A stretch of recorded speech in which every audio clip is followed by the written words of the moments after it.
Kisah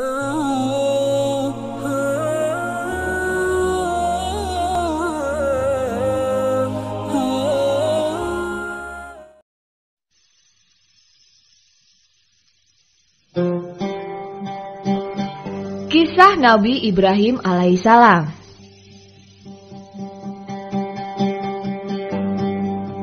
Nabi Ibrahim alaihissalam adalah salah satu dari 5 nabi yang mendapat gelar Ulul Azmi. Gelar ini diberikan kepada para nabi yang memiliki kedudukan istimewa karena ketabahan dan kesabarannya yang luar biasa. Beberapa cobaan untuk menguji keimanan Nabi Ibrahim alaihissalam adalah dibakar hidup-hidup oleh Raja Namrud, kemudian diminta khitan pada usia tua, tidak diberi keturunan hingga usia tua, hingga harus mengorbankan Ismail kecil atau anak kesayangannya. Nabi Ibrahim adalah putra dari Azar bin Tahur yang masih keturunan Nabi Nuh alaihissalam. Tempat kelahirannya bernama Fadam Aram yang terletak di kawasan kerajaan Babilonia pada tahun 2295 sebelum Masehi. Dikisahkan bahwa Babilonia atau saat ini dikenal dengan negara Irak merupakan daerah yang subur, makmur dan kotanya yang sangat indah. Namun sayang, kerajaan Babilonia saat ini diperintah oleh raja yang kejam dan bengis, namanya adalah Namrud bin Kan'an. Ayah Nabi Ibrahim adalah seorang pemahat dan pedagang patung. Keluarga Nabi Ibrahim alaihissalam sangat terhormat dan cukup terpandang di kota. Sebelum Nabi Ibrahim alaihissalam lahir, Raja Namrud bermimpi bahwa ada anak laki-laki yang merebut mahkota yang ada di kepalanya. Para peramal kerajaan mengartikan mimpi tadi bahwa Raja Namrud akan dijatuhkan oleh seorang anak laki-laki. Mendengar hal itu, Raja Namrud memerintahkan agar semua anak laki-laki yang lahir pada masa itu harus dilenyapkan. Pada saat Nabi Ibrahim lahir, orang tua Nabi Ibrahim terpaksa menyembunyikan ke sebuah gua. Ibrahim kecil terpaksa tinggal sendirian di dalam gua. Sementara itu, para tentara kerajaan Babilonia harus melakukan patroli untuk menangkap bayi laki-laki yang lahir dan membuntuti para orang tua yang berusaha menyembunyikan bayinya. Hal ini membuat orang tua Nabi Ibrahim tidak dapat menjenguk Nabi Ibrahim yang berada di gua sendirian. Hawa dingin dalam gua serta ancaman dari binatang buas telah membuat kedua orang tua Nabi Ibrahim khawatir dengan kondisi Nabi Ibrahim. Seminggu kemudian mereka mendapatkan kesempatan untuk menjenguk Nabi Ibrahim alaihissalam. Ajaib! Nabi Ibrahim kecil ternyata masih hidup.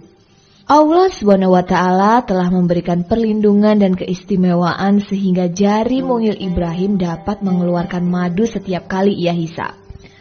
Orang tua Nabi Ibrahim sangat senang melihat kondisi bayinya masih hidup dan sehat. Beberapa tahun kemudian, Nabi Ibrahim beranjak remaja. Situasi sudah berubah, namun keimanan masyarakat Babilonia masih tetap sama. Pada masa Nabi Ibrahim, masyarakat terbagi menjadi 3 kelompok. Kelompok pertama menyembah patung-patung kayu dan batu. Kelompok kedua menyembah bintang, bulan, dan matahari. Sedangkan kelompok ketiga menyembah raja atau penguasa. Nabi Ibrahim remaja merasa keheranan. Mengapa orang-orang sangat suka menyembah patung-patung buatan ayahnya? Tak jarang Nabi Ibrahim diminta untuk membantu menjualkan patung-patung buatan hasil karya ayahnya. Masyarakat membeli patung dagangan Nabi Ibrahim dan menjadikannya sebagai Tuhan mereka. Dari sinilah Nabi Ibrahim mulai berpikir, ia tidak dipercaya bahwa patung yang ia dan ayahnya jual selama ini adalah Tuhan. Nabi Ibrahim paham betul bahwa patung tadi adalah benda mati yang tidak bisa berbuat apa-apa. Patung itu jelas buatan ayahnya. Bahkan tak jarang patung-patung itu dipakai mainan oleh Nabi Ibrahim alaihissalam. Nabi Ibrahim kemudian mulai memperhatikan benda-benda langit seperti bintang, bulan, dan matahari.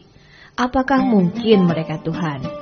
Tuhan harus selalu ada, sehingga tak mungkin timbul dan tenggelam seperti benda-benda di langit. Selanjutnya, Nabi Ibrahim mendengar bahwa Raja Namrud mengangkat dirinya menjadi Tuhan. karena ia merasa dia telah dapat memberikan segalanya kepada seluruh rakyatnya. Ia berkata bahwa hal ini tidak bisa dilakukan oleh patung-patung berhala sesembahan rakyatnya selama ini. Nabi Ibrahim menganggap bahwa Tuhan tidak mungkin kejam dan bengis seperti Raja Namrud. Kegundahan Nabi Ibrahim dijawab oleh Allah SWT. Nabi Ibrahim mendengar seruan dari Allah secara langsung. Allah meminta Nabi Ibrahim untuk mengumpulkan burung-burung. Tiba-tiba saja beberapa burung terkumpul di tangan Nabi Ibrahim. Kemudian burung-burung tadi dipotong-potong menjadi bagian kecil-kecil dan disebar ke beberapa tempat yang berjauhan. Selanjutnya, Nabi Ibrahim diminta untuk memanggil burung-burung tersebut dari jarak yang jauh. Sungguh ajaib, atas izin Allah, burung-burung tadi datang kepada Nabi Ibrahim dengan wujud utuh seperti semula tanpa terluka sedikit pun. Luar biasa, Nabi Ibrahim telah melihat secara langsung kekuasaan Allah SWT. Nabi Ibrahim alaihissalam kemudian mengajak kaumnya untuk ikut menyembah Allah SWT. Namun mereka menentangnya. Bahkan ayahnya sendiri mengusir dan menghardik Nabi Ibrahim alaihissalam. Nabi Ibrahim membalas perlakuan ayahnya ini dengan doa. Suatu hari, Raja Namrud bersama kaumnya pergi keluar kota. Nabi Ibrahim diam-diam membawa kapak besar dan menghancurkan semua patung berhala, kecuali satu patung yang paling besar. Kemudian, Nabi Ibrahim mengalungkan kapak besar tadi ke leher patung besar itu. Ketika Raja Namrud dan kaumnya pulang, mereka kaget melihat semua patung hancur. Mereka langsung menuduh Nabi Ibrahim yang melakukannya. Nabi Ibrahim membantah tuduhan tadi dan mengatakan bahwa yang melakukannya adalah patung yang paling besar karena di lehernya ada kapak besar. Serentak orang-orang menyaksikan tidak percaya. Mereka mengatakan, mana mungkin patung yang tidak bisa bergerak telah melakukannya. Saat itulah Nabi Ibrahim menyadarkan kaumnya agar tidak menyembah patung dan tidak melakukan apa-apa. Nabi Ibrahim berdebat dengan Raja Namrud. Nabi Ibrahim berkata, Allah SWT yang menghidupkan dan mematikan. Raja Namrud menjawab, Akulah yang menghidupkan dan mematikan. Dan untuk membuktikannya, Raja Namrud memanggil 2 orang, 1 dibunuh dan 1 dibiarkan hidup. Nabi Ibrahim berkata lagi, sesungguhnya Allah SWT menerbitkan matahari dari arah timur, maka terbitlah matahari itu dari arah barat. Raja Namrud pun hanya berdiam, tak berkutik. Ia tak mampu menerbitkan matahari dari arah barat. Atas perintah Raja Namrud, Nabi Ibrahim ditangkap dan dibakar hidup-hidup di daerah Urfa yang sekarang disebut Turki. Allah SWT tentu tidak membiarkannya. Pada saat Nabi Ibrahim dibakar oleh Raja Namrud, api besar menyala-nyala yang membakar Nabi Ibrahim tiba-tiba berubah menjadi dingin. Nabi Ibrahim duduk dengan tenang di tengah kobaran api tersebut, sambil terus memuji dan mengagungkan kebesaran Allah. Semua orang yang menonton kejadian ini terkejut, apalagi saat Nabi Ibrahim dapat keluar dari sisa-sisa api dalam keadaan utuh dan sehat. Bahkan pakaian dikenakannya tidak ada yang hangus. Wajah Nabi Ibrahim pun berubah menjadi berseri-seri dan tampak bercahaya. Sedangkan wajah orang-orang yang menonton berubah menjadi hitam akibat terkena asap hitam pembakaran. Di tempat pembakaran tersebut kini terdapat sebuah kolam.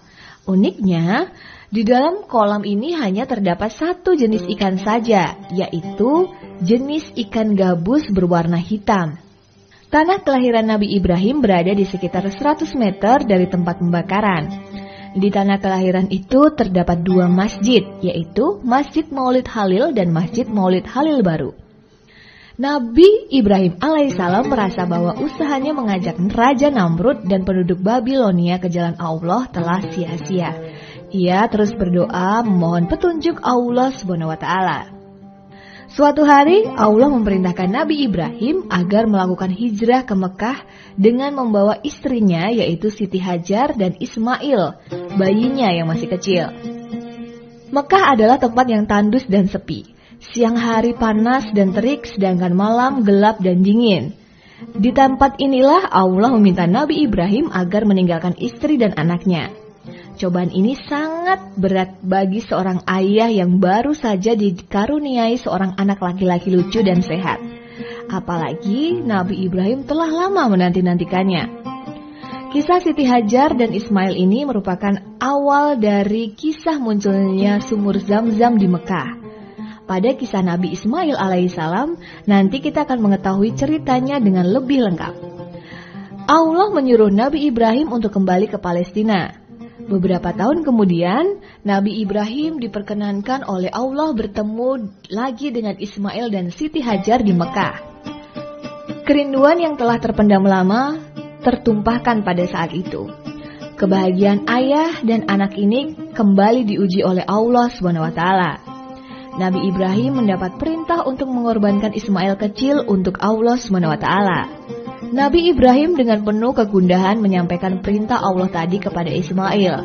Namun tanpa disangka-sangka, jawaban Ismail kecil membuat kaget Nabi Ibrahim. Ismail bersedia dikorbankan untuk Allah SWT. Kemudian pada waktu yang telah ditentukan, mereka melaksanakan perintah Allah dengan penuh ketaatan. Allah SWT yang menyaksikannya langsung menurunkan seekor domba sebagai pengganti Ismail kecil untuk dikorbankan. Peristiwa ini menjadi cikal bakal pelaksanaan Hari Raya Idul Adha atau Hari Raya Kurban. Setelah ujian pengorbanan, Nabi Ibrahim kembali lagi ke Palestina menemui Siti Sarah. Dari Siti Sarah ini lahirlah Nabi Ishak yang akan menurunkan para nabi lainnya di muka bumi. Dari keturunannya lahirlah Nabi Yakub, Nabi Yusuf, Nabi Ayub, Nabi Musa, Nabi Harun, Nabi Daud, Nabi Sulaiman, Nabi Zakaria, Nabi Yahya, dan Nabi Isa alaihissalam. Dengan demikian, pantaslah apabila Nabi Ibrahim mendapat julukan sebagai bapak para nabi. Hari terus berganti, waktu terus bergulir. Kerinduan kepada Ismail dan Siti Hajar selalu muncul di hati Nabi Ibrahim alaihissalam. Pada saat Allah memerintahkan untuk pergi ke Mekah, Nabi Ibrahim sangat senang. Sesampainya di Mekah, ia melihat Ismail yang telah tumbuh menjadi remaja. Selanjutnya, Allah SWT menugaskan Nabi Ibrahim alaihissalam dan Ismail untuk membangun Ka'bah atau Baitullah. Keduanya meninggikan pondasi Baitullah. Pada saat susunan batu bangunan telah tinggi, Ismail membawakan sebuah batu untuk pijakan Nabi Ibrahim alaihissalam. Batu inilah yang kemudian disebut Maqam atau tempat berdiri Ibrahim. Akhirnya pembangunan Ka'bah selesai sudah. Kini Ka'bah dikunjungi seluruh umat Islam dari berbagai penjuru dunia untuk menunaikan ibadah haji. Ibnu Abi Hatim menceritakan bahwa ketika Nabi Ibrahim dan Ismail membangun Ka'bah, Raja Zulkarnain melewati mereka. Setelah mendengar kesaksian dari 5 ekor domba bahwa pembangunan Ka'bah adalah perintah Allah, maka Raja Zulkarnain beriman kepadanya dan tawaf di Ka'bah bersama-sama. Nabi Ibrahim alaihissalam membangun Ka'bah yang ada di bumi atas petunjuk Allah SWT dengan posisi tepat di bawah Baitul Ma'mur yang ada di langit. Baitul Ma'mur adalah nama masjid di langit. Para malaikat yang masuk ke sana tidak akan kembali lagi. Setiap hari selalu ada 70.000 malaikat yang masuk untuk beribadah di sana. Selanjutnya, sebuah penelitian menyatakan bahwa batu Hajar Aswad yang terdapat di Ka'bah merupakan batu tertua di dunia dan bisa mengambang di air. 3 buah potongan batu tersebut disimpan di sebuah museum di Inggris. Pihak museum mengatakan bahwa bongkahan batu-batu itu bukan berasal dari sistem tata surya kita. Oh iya, Nabi Ibrahim alaihissalam memiliki kebiasaan yang mulia, yaitu gemar menjamu tamu. Jika tidak ada tamu ke rumahnya, maka Nabi Ibrahim akan keluar rumah mencari orang yang bisa dimuliakan dengan mengajak makan bersama-sama di rumahnya. Diriwayatkan dari Abu Hurairah bahwa Nabi Ibrahim adalah manusia pertama kali memakai celana, menyisir rambut, menjamu tamu, dan manusia pertama kali yang beruban. Nabi Ibrahim alaihissalam berhak menjadi Al-Khalil atau kekasih Allah. Hal ini dijelaskan dalam Al-Quran Surat An-Nisa ayat 125 yang berbunyi, dan Allah mengambil Ibrahim menjadi kesayangannya. Demikian kisah tentang Nabi Ibrahim alaihissalam. Sampai jumpa di kisah Nabi lainnya.